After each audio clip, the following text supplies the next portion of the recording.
Everyone, welcome to history class day 7। और आज हम डिस्कस करने वाले हैं गुप्त इरा के क्वेश्चंस को। तो फिर बिना टाइम वेस्ट करते हुए स्टार्ट करते हैं अपनी क्लास को।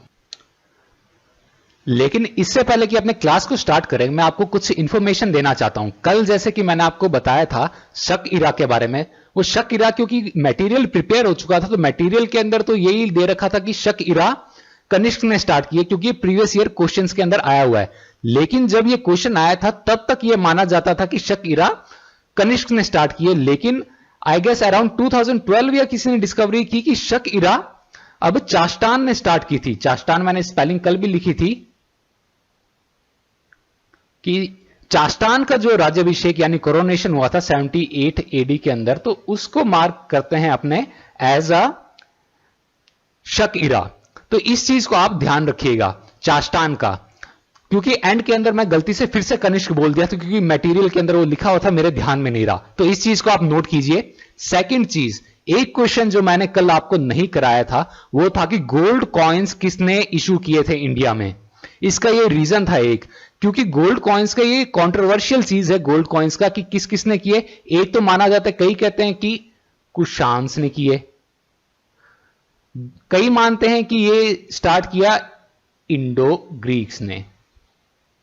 तो ये डिफरेंस ऑफ ओपिनियन है। और प्रॉब्लम ये है कि कई बार प्रीवियस ईयर्स क्वेश्चन के अंदर ये दोनों ऑप्शन गिवन होते हैं, आप किसके साथ जाएंगे, किस ऑप्शन को एग्जामिनर मानेगा। तो ये थोड़े कंट्रोवर्शियल क्वेश्चन होते हैं। तो गोल्ड कॉइन्स किसने इशू किए, या तो कुशांस या इंडो ग्रीक्स में से अगर एक ही ऑप्शन है तो उसे टिक लगा देना। अगर दोनों ही है तो आप किसके साथ जाओगे। ऐसी कंडीशन में आपको छोड़ के क्वेश्चन नहीं आना है, आपको दोनों में से एक लगा के आ जाना है। आप इंडो ग्रीक्स लगाया ना, मैं कहता हूं ये क्योंकि पहले आए थे तो इनको लगा देना। थोड़ा सा क्योंकि ये डिस्प्यूटेड क्वेश्चन है, तो इसमें अगर दो ऑप्शंस अगर आ जाते हैं किसी डिस्प्यूटेड क्वेश्चन में कि दोनों ही सही माने जाते हैं, तो आपको बोनस मिलता है। लेकिन वो उसी कंडीशन में मिलता है जब आप किसी एक ऑप्शन को सेलेक्ट करके आए, छोड़ के आने पे नहीं मिलता डिस्प्यूटेड के अंदर। तो फिर आप दोनों में से एक के जरूर लगा के आए। और मैं कहूंगा आप इंडो ग्रीक्स के साथ चले जाएं तो बेटर रहेगा, नहीं तो कुशांस के साथ भी चले जाएंगे तो भी कोई दिक्कत नहीं है। लेकिन किसी के लगा के जरूर आए, छोड़ के मत आए। मैं ये आपको आज इसलिए बता रहा हूं क्योंकि ये इंपॉर्टेंट चीज है, ये क्वेश्चन बन सकता है, ये 2-3 बार पहले बना हुआ है, इसलिए बता रहा हूं। अगर दोनों में से एक ही ऑप्शन आ रहा है तो आप किसी के भी साथ चले जाइए, ये कोई दिक्कत नहीं है। लेकिन दोनों आ रहे हैं तो किसी एक के साथ जरूर लगा के आए, ये मैं आपको बार बार मैं एम्फेसाइज कर रहा हूं, ठीक है। और दूसरी चीज, कई बार आ रहा है कि ये डिटेल्स में ज्यादा ना दो, ये डिटेल्स को आप सीरियसली लीजिए, क्योंकि डिटेल्स जो है इसमें से क्वेश्चंस बनने की प्रोबेबिलिटी ज्यादा है।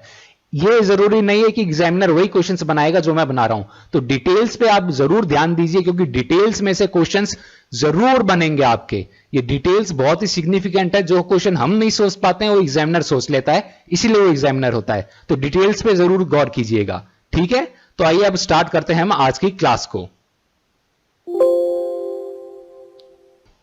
तो question number 1, what was the silver coin called during the गुप्त इरा। गुप्त काल में चांदी के सिक्कों को क्या कहा जाता था।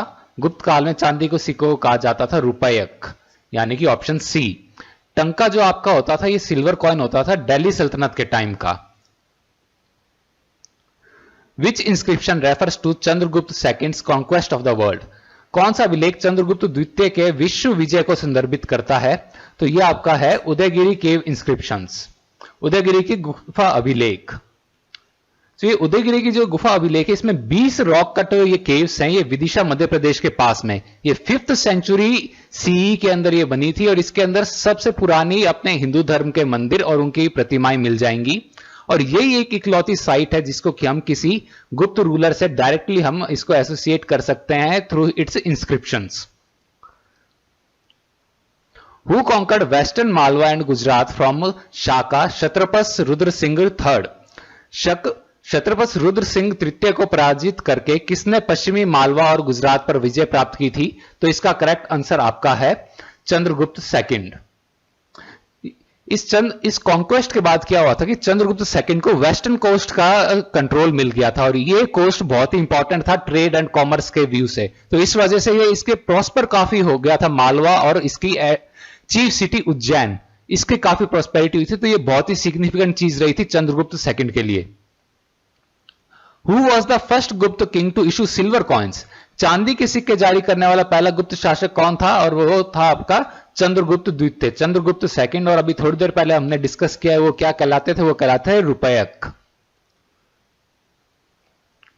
Who married Kuber Naga of Naga dynasty? Naga वंश की कुबेर नाग से किसने विवाह किया था? तो ये विवाह किया था आपके चंद्रगुप्त द्वितीय ने। ये नाम से लगता है कुबेर नाग कि ये नाग वंश की रही होंगी। ये शादी की थी, इसने एक मैट्रिमोनियल अलायंस बनाया था इसके नाग वंश के साथ।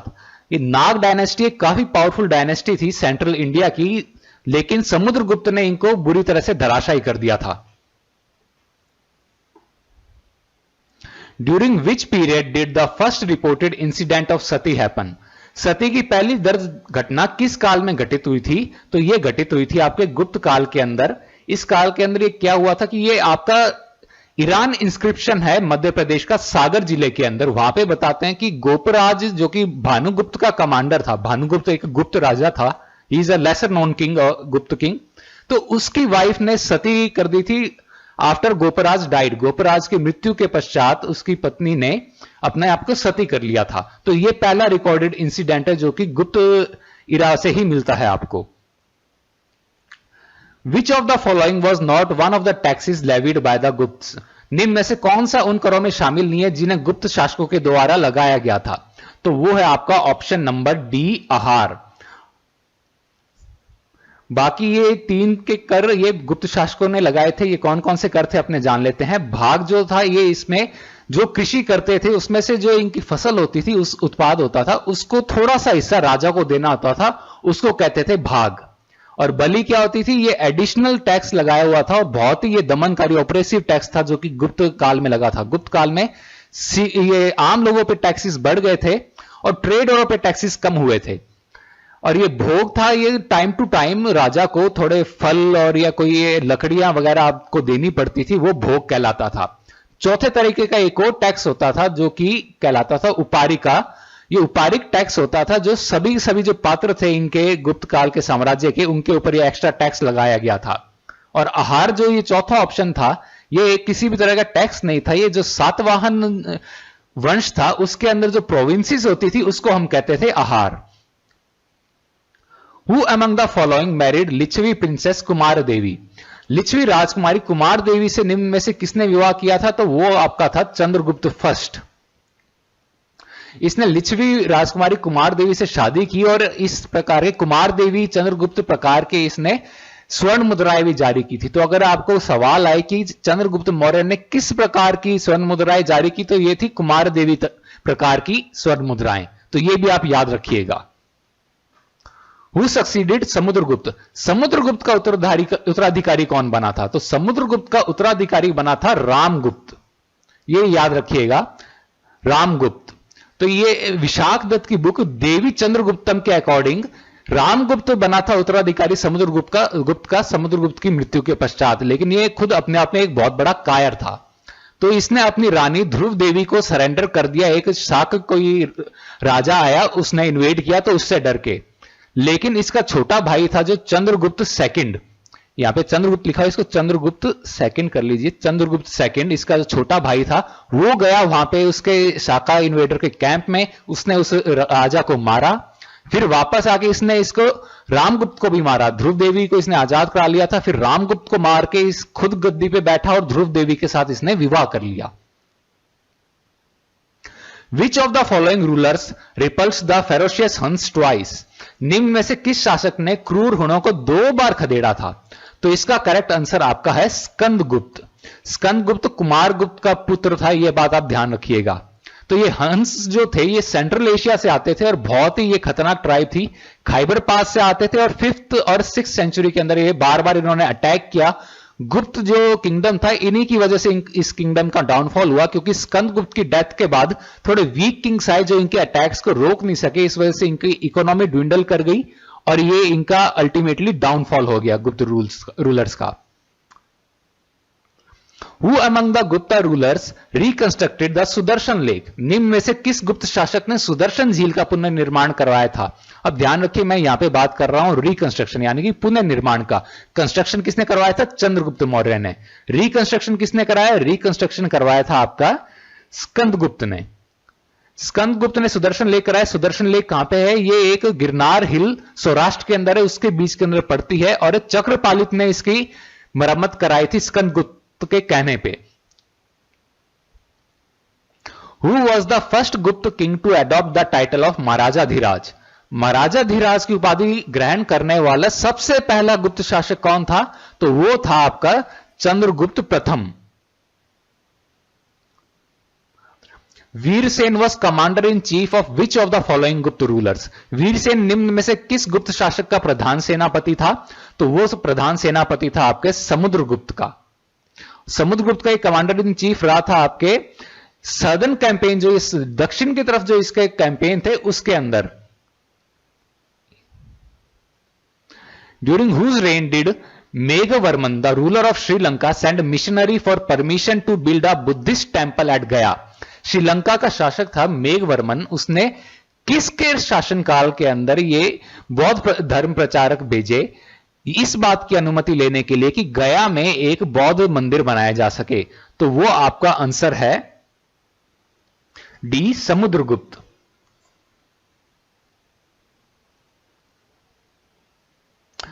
विच of the following rulers died during the war with हंस? हुनों के साथ युद्ध में निम्न में से किस शासक की मृत्यु हो गई थी? तो वो हुई थी कुमारगुप्त की, और कुमारगुप्त का पुत्र था स्कंदगुप्त, जिसने कि हुनों को 2 बार खदेड़ा था। यह बात आप ध्यान रखिएगा। Whose court was adorned by 9 scholars known as नवरत्न? किसके दरबार में नवरत्न हुए थे? नवरत्न हुए थे आपके चंद्रगुप्त द्वितीय के दरबार के अंदर। Which ruler made Ujjain as his second capital? किस शासक ने उज्जैन को अपनी दूसरी राजधानी बनाई थी? तो अभी थोड़ी देर पहले अपन ने क्वेश्चन किया था कि किसने जीता था गुजरात और मालवा। वही शासक चंद्रगुप्त द्वितीय, उसने उज्जैन को बनाया था। क्यों? क्योंकि वेस्टर्न कोस्ट जो था जिससे ट्रेड और कॉमर्स होती थी वो इसके पास आ गया था, जिससे कि इसका जो प्रॉस्पर हो गया था मालवा रीजन और खासतौर पे उज्जैन सिटी। तो इसने उज्जैन को फिर अपनी सेकंड कैपिटल बना लिया था। Who was the only Gupta ruler to issue copper coins? तांबे के सिक्के जारी करने वाला एकमात्र गुप्त शासक कौन था? तो तांबे के सिक्के जारी करने वाला एकमात्र गुप्त शासक था Ramagupta. What title does Allahabad pillar inscription mention of Samudragupta? Allahabad स्तंभ अभिलेख में समुद्रगुप्त के लिए किस उपाधि का उल्लेख है? तो इसका करेक्ट आंसर है आपका धर्म प्रचार बंधु। धर्म प्रचार बंधु इसका मतलब है holder of the rule of the Brahmanical religion. To which caste did the Guptas belong? Gupta शासक किस जाति से थे? तो ये तो सिंपल क्वेश्चन है, हर कोई कर लेगा, ये वैश्य जाति से थे। Over 2 meter high bronze images of the Buddha from Gupta period have been recovered from which site? Buddha की 2 मीटर से अधिक ऊंची ये गुप्त कालीन कांस्य की प्रतिमाएं किस स्थान से प्राप्त की गई हैं? तो वो प्राप्त की गई हैं आपके भागलपुर से। भागलपुर आपका कहां पे पड़ता है? भागलपुर आपका पड़ता है बिहार के अंदर, तो ये याद रखिएगा। Who was the only Gupta ruler to assume the title of Sarvarajochchhetta? Sarvarajochchhetta की उपाधि धारण करने वाला एकमात्र गुप्त शासक कौन था? तो वो आपका था समुद्रगुप्त। और इसका मतलब क्या होता है? इसका मतलब होता है सभी राजाओं को धराशायी करने वाला, उनको पराजित करने वाला। Which Brahmanical image was carved at Udayagiri caves? Udayagiri की गुफाओं में कौन सी ब्राह्मणवादी प्रतिमा तराशी गई थी? तो वो थी आपकी option number A, the great bore, यानी कि विशाल सुअर। Among the precious stones, the most extensive foreign trade during the Gupta age was that of? गुप्त काल के दौरान कीमती पत्थरों में से निम्न में से किसका विदेशी व्यापार सबसे अधिक व्यापक रहा था? वो था आपका मोतियों का, यानी pearl, option C. The first Indian ruler to be shown in images as wearing a dress akin to trousers is? वह पहला भारतीय शासक कौन सा था जिसको तस्वीरों या प्रतिमाओं में दिखाया गया कि वो पतलून जैसी कोई चीज उसने पहनी हो? तो इसका करेक्ट आंसर आपका था ऑप्शन नंबर सी, कनिष्क। आपको ध्यान होगा मथुरा स्कूल ऑफ आर्ट के अंदर कनिष्क की वो मिली थी हेडलेस स्टैच्यू, उस स्टैच्यू के अंदर आपको इसकी ये पतलून नुमा चीज देखने को मिलती है।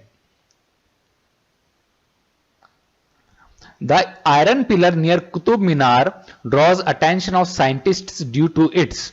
कुतुब मीनार के पास एक लोक स्तंभ है, वो किस कारण दुनिया भर के वैज्ञानिकों का ध्यान आकर्षित करता है? तो वो है इसके जंग रोधी गुण है, इसका रस्टलेसनेस, उसकी वजह से ये सबका ध्यान आकर्षित करता है। ये बनवाया किसने था? ये चंद्रगुप्त द्वितीय ने बनवाया था। और इसकी क्या खास बात है, सब लोग ये जानना चाहते हैं, मेटलर्जिस्ट, आर्कियोलॉजिस्ट और सारे साइंटिस्ट, की इसका क्या एलॉय, क्या मेटल यूज लिया कि ये कोरोजन के रेजिस्टेंट है, इसके अंदर जंग क्यों नहीं लग रही है?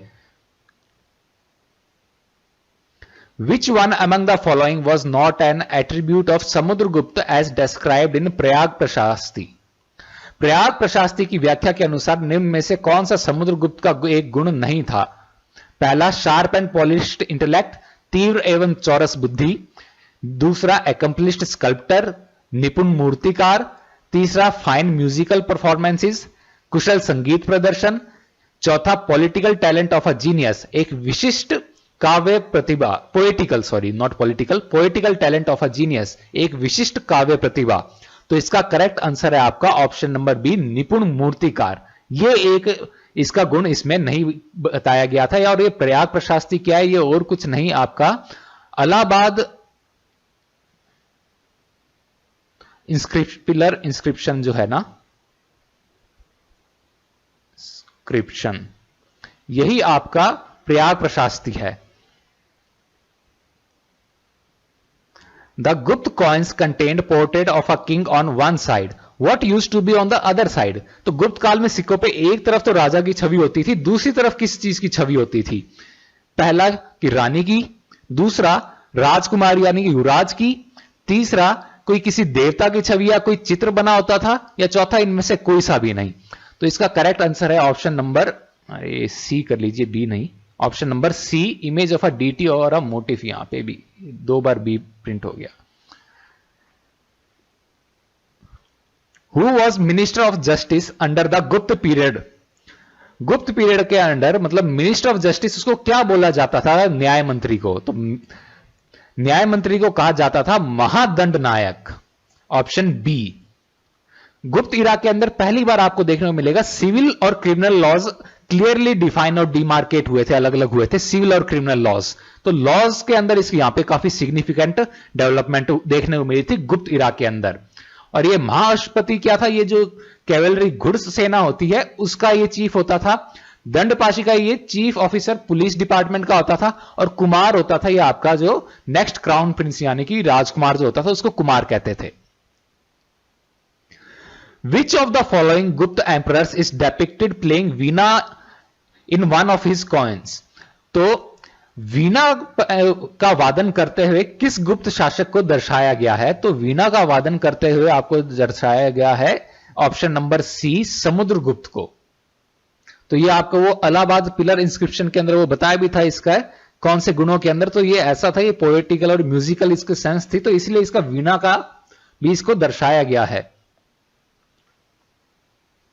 Who was the successor of Chandragupta first? Chandragupta प्रथम का उत्तराधिकारी कौन था? चंद्रगुप्त प्रथम का उत्तराधिकारी आपका था ऑप्शन नंबर बी, समुद्रगुप्त।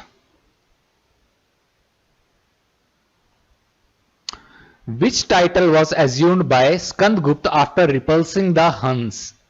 हुनों को खदेड़ने के बाद स्कंदगुप्त ने कौन सी उपाधि धारण की थी? तो वो उसने धारण की थी विक्रमादित्य की। ये बात ध्यान रखिए, विक्रमादित्य वरना किसको कहा जाता है? चंद्रगुप्त सेकंड को हम कहते हैं विक्रमादित्य। लेकिन इसने भी विक्रमादित्य की उपाधि धारण की थी कब? जब इसने हुनों को खदेड़ा था। ये बहुत अपने आप में सिग्निफिकेंट बात थी, क्योंकि इसके पिता जो कुमार गुप्त थे हुनों के खिलाफ लड़ते हुए मारे गए थे। और इसकी मृत्यु के बाद फिर हुनों को रोक पाना बाकी गुप्त शासकों के लिए मुश्किल हो गया। और मैं आपको पहले ही बता चुका हूं, ये इनके डाउनफॉल का कारण बना था। Name the state Chandragupta first got in dowry from the Licchavis. Chandragupta प्रथम को कौन सा राज्य लिच्छवी से दहेज में मिला था? तो वो आपका आंसर है बी, पाटलिपुत्र। पाटलिपुत्र यानी कि पटना। और आपको ध्यान होगा पाटलिपुत्र किसने एस्टेब्लिश किया था, वो क्या था, उदयन ने।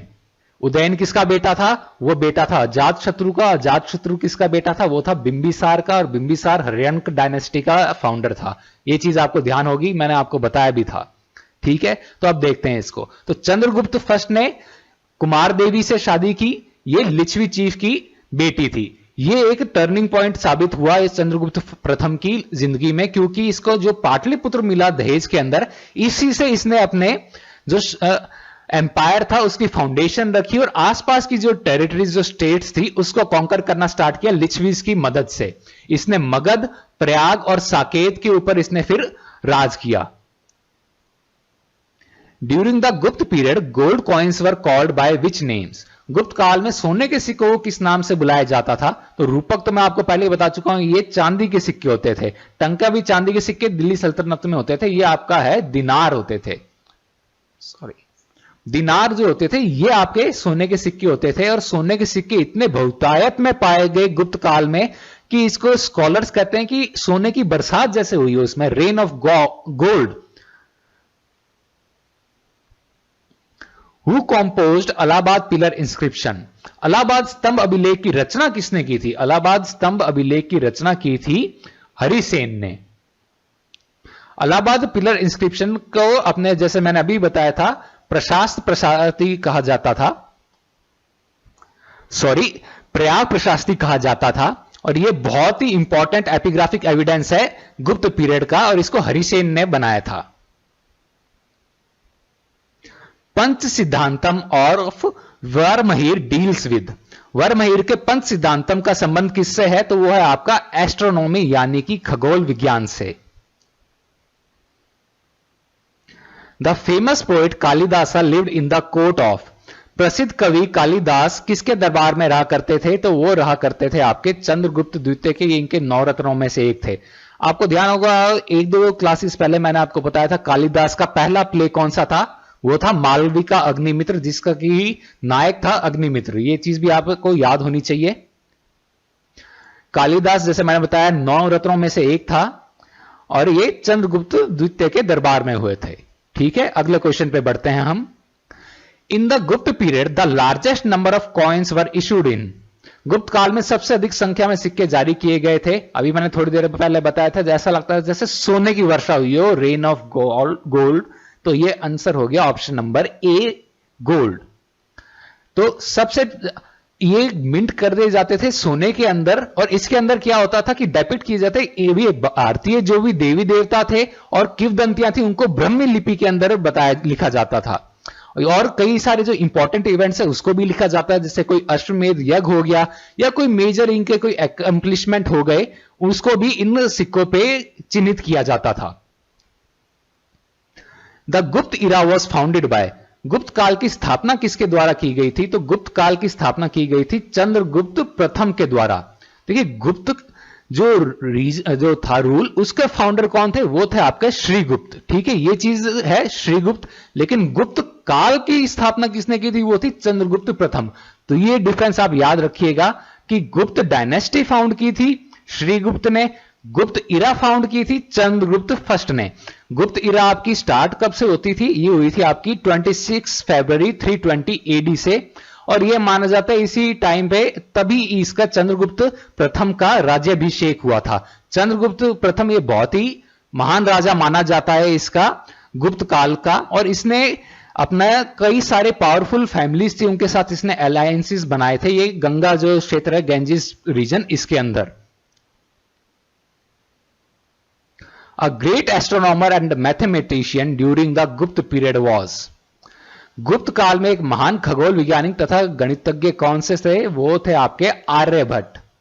आर्यभट्ट अपने जो भी गणितज्ञों की जो भी लाइन हुई उसमें से सबसे पहले थे आर्यभट्ट, और इन्होंने आपको ध्यान होगा कि जीरो का ये थ्योरी दी थी, जीरो, शून्य। तो Aryabhata was a great mathematician and astronomer from Gupta era, और इनका जो सबसे प्रसिद्ध काम ये है, एक तो आर्यभट्टी और दूसरा है आर्य सिद्धांत। भानुगुप्त मैंने थोड़ी देर पहले ही बताया था, भानुगुप्त ये एक राजाओं में से एक था जो थोड़ा लेसर नॉन किंग्स ऑफ गुप्त डायनेस्टी, और इसके बारे में पता लगता है इसका ईरान जो इंस्क्रिप्शन है वहां से और ईरान इंस्क्रिप्शन से और क्या डिटेल मिलती है आपको? सती का जो पहला केस है वही इसके बारे में यहां से पता लगता है। और वाघ भट्ट कौन से थे? ये एक बहुत ही इंफ्लुएंशियल क्लासिकल राइटर थे आयुर्वेद के। Varahamihira was an Hindu polymath. Polymath क्या होता है? जिसको कई सारे जो चीजों का ज्ञान होता है उसे कहते हैं पॉलीमैथ। वरमहीर के बारे में अभी अपन ने थोड़ी देर पहले ही पढ़ा था। उन्होंने कौन सी बुक लिखी थी? पंच सिद्धांत, उसके बारे में। इनकी लेकिन मोस्ट सिग्निफिकेंट नोटेबल वर्क है वो है बृहत संहिता। Who was called India's Napoleon because of his victories? तो किसे उसकी विजयों के कारण भारत का नेपोलियन कहा जाता था? तो भारत का नेपोलियन कहा जाता था आपके समुद्रगुप्त को। इलाहाबाद जो स्टोन जो पिलर इंस्क्रिप्शन है ये इसी को डेडिकेटेड है। समुद्रगुप्त ये चंद्रगुप्त फर्स्ट का सक्सेसर था और ये one of the greatest military geniuses consider किया जाता है बाय हिस्टोरियन वी.ए. स्मिथ। इसलिए इसको इंडिया का नेपोलियन कहते हैं। अच्छा, नेपोलियन के लिए आपको ध्यान होगा, नेपोलियन ने एक मेजर लड़ाई जो हारी थी वो थी कहां पे हारी थी? वो हारी थी वाटरलू में। ठीक है, तो इसी से एक इडियम भी आपकी इंग्लिश की बनती है, टू मीट वंस वाटरलू। तो कोई आप अगर कोई डिसाइसिव डिफीट आप फेस करते हैं बहुत ही बड़ी, तो उसको कहा जाता है you have met your Waterloo. तो ये इडियम यहां से आई थी नेपोलियन से, तो ये भी आप ध्यान रखिएगा। Okay, so let's move on to our next question. गुप्त डायनेस्टी वॉज फेमस फॉर। गुप्त वंश किस चीज के लिए प्रसिद्ध था? तो गुप्त वंश प्रसिद्ध था आर्ट एंड आर्किटेक्चर के लिए, कला और स्थापत्य के लिए। क्यों? क्योंकि गुप्त काल में एक तो काफी शांति बनी रही और काफी समृद्धि आई, तो इस वजह से ये साइंटिफिक और आर्टिस्टिक एंडेवर्स काफी परस्यू किए लोगों ने। तो इसीलिए गुप्त काल को गोल्डन एज ऑफ इंडिया भी कहते हैं। ये थोड़े कई लोग इससे डिसएग्री भी करते हैं क्योंकि इसके अंदर कई डिसएडवांटेजेस आई, जैसे कि आपका कास्ट सिस्टम था वो काफी रिजिड हो गया इस पीरियड में, और जो वीमेन का स्टेटस था वो बहुत ज्यादा डाउनग्रेड हो गया। आपको जैसे कि पता है सती का पहला इंसिडेंट यहीं से देखने को मिलता है। औरतों को भी कोई प्रॉपर्टी के राइट्स नहीं थे सिवाय स्त्रीधन के, जो कि ज्वेलरी और उसको मिलती थी, उसके अलावा प्रॉपर्टी के राइट्स नहीं थे। तो ये इसके नेगेटिव जो जाते हैं इसके अगेंस्ट में कि क्या इसको गोल्डन एज बोला जाए या ना बोला जाए, पर मोस्ट स्कॉलर्स एग्री कि इसको गोल्डन एज ऑफ इंडिया हम कह सकते हैं। Which museum houses the largest collection of Kushan and Gupta sculptures? Kushan तथा गुप्तकालीन मूर्तियों का सबसे बड़ा संग्रह किस संग्रहालय में है? तो वो है आपका मथुरा का जो म्यूजियम है, मथुरा का संग्रहालय, उसमें। ये आपके 3rd सेंचुरी बीसी से लेके 12th सेंचुरी एडी तक इसके अंदर आपको मिलेंगी स्कल्पचर्स, मूर्तियां वगैरह। ये मथुरा स्कूल के अंदर, और ये अपनी पीक पे जो पहुंचा था, कब पहुंचा था? ये कुषाण जो राजा और गुप्त जो एम्परर्स थे उनके रेन के ड्यूरिंग ये अपने चरम पे पहुंचा था। विच of the following statements about the गुप्त इज नॉट ट्रू? गुप्त शासकों के बारे में निम्न में से कौन सा कथन सही नहीं है? तो ये सारे मैं ऑप्शंस पढ़ देता हूं क्योंकि बहुत सारे लंबे हैं ये। दे ruled mainly over parts of north and central India. उन्होंने मुख्य रूप से उत्तर तथा मध्य भारत के हिस्सों पर ही शासन किया। ये सही बात है, ये ज्यादा साउथ तक इन्होंने कॉन्क्वेस्ट नहीं किए, और समुद्रगुप्त ने अगर थोड़े किए भी तो वो ज्यादा वहां पे फिर उन्होंने मतलब जीते बाद भी कॉन्कर भी नहीं किए, फिर उनके ऊपर शासन नहीं किया। तो मेनली नॉर्थ और सेंट्रल इंडिया तक ही ये सीमित रह गए थे। दूसरा, kingship was hereditary and throne always went to the eldest son. ये गलत है, ये मतलब ये ट्रू नहीं है, क्योंकि ये हेरिडिटरी तो चलो था लेकिन इसमें एक्सेप्शंस भी देखने को मिलते थे। कई बार तो ऐसा भी होता था नोबल्स और जो होते थे वो भी इलेक्ट कर लेते थे किंग को। तीसरा, the judicial system was far more developed than in earlier times. तो ये तो सही बात है, जैसा कि पहली बार डिमार्केट हुए थे सिविल और क्रिमिनल लॉज, आपने देखा था, तो ये भी सही है। और ये एक चीज मैंने ऑप्शन डी आपको पहले ही बता दिया था, लैंड टैक्सेस इंक्रीज हुए थे और taxes on trade and commerce decrease हुए थे, कि ट्रेड एंड कॉमर्स बढ़िया इस काल में देखने को मिला, लेकिन बाकी टैक्सेस इंक्रीज हुए थे। टैक्सेस के बारे में मैंने आपको पहले बताया भी था, वो 4 टैक्सेस कौन से थे। तो ये देखें, दो succession to the throne was generally hereditary, the eldest son succeeding his father, there were exceptions to this rule. Sometimes kings were even elected by nobles and councillors. During which Gupta king's reign did the Chinese traveler Fa Hien visit India? तो चीनी यात्रा फा हेन किस गुप्त शासक के शासनकाल में आया था? तो वो था आपका चंद्रगुप्त सेकंड यानी कि विक्रमादित्य के शासनकाल के अंदर। फाहेन पहला, 3 चीनी यात्री जो आए थे उनमें से पहला प्रथम था। इस फाहेन के बाद आया था आपके हेनसांग और उसके बाद आए थे इशिंग। हेनसांग आया था हर्षवर्धन के टाइम में। तो ये सारे किस लिए आए थे? ये नॉलेज, ज्ञान के लिए, ये हस्तलेखों के या फिर कोई प्रतिमाओं की जो सर्च करने के लिए ये आते थे। और ये किस लिए आते थे? क्योंकि इनका बुद्धिज्म में इंटरेस्ट था, क्योंकि बुद्धिज्म चाइना में फैल चुका था। ये अपने पिछली या उससे पिछली वीडियो में मैं आपको बता चुका हूं। Whose achievements are recorded in the Allahabad pillar inscription? तो ये हम ऑलरेडी डिस्कस कर चुके हैं। ये किसके बारे में था? ये समुद्रगुप्त के बारे में था। और इसको क्या कहते थे? अपने प्रयाग प्रशस्ति कहते थे इलाहाबाद पिलर इंस्क्रिप्शन को। ये नाम आप याद रख लीजिएगा। ये क्वेश्चन बन सकता है कि इलाहाबाद पिलर इंस्क्रिप्शन को क्या कहा जाता था, या फिर प्रयाग प्रशस्ति कौन सा पिलर इंस्क्रिप्शन था। Which of the following was not a part of the Navratna at विक्रमादित्य's court?